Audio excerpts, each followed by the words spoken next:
Film ನೋಡ್ಬೇಕಂದ್ರೆ 3 ದಿನ ಮುಂಚೆ ರೆಡಿ ಆಗಬೇಕು.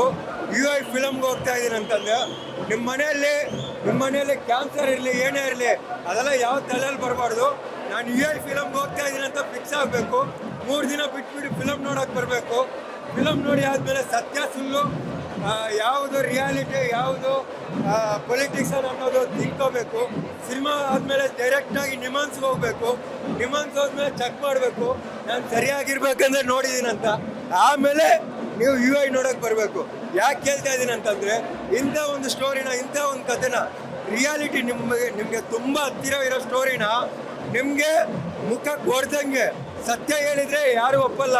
ಸತ್ಯನ ನಿಮ್ಗೆ ಹಿಂಗೂ ಹೇಳ್ಬೋದಂತ 1 ಸ್ಟಾರ್ ಅದೇ ಉಪೇಂದ್ರ ಸರ್ ಮಾತ್ರ ಹೇಳಕ್ಕೆ ಸಾಧ್ಯ. ಅದು ಹೇಳಿದ್ದಾರೆ. ಮೊದಲು ನಿಮ್ಮ ನಿವಾನ್ಸ್ಗೆ ಚೆಕ್ ಮಾಡಿಬಿಟ್ಟು ಆಮೇಲೆ ಈ ಸಿನಿಮಾ ನೋಡೋಕೆ ಬನ್ನಿ ದಯವಿಟ್ಟು. ಇಲ್ಲ ನಿಮ್ಗೆ ಅರ್ಥ ಆಗಲ್ಲ.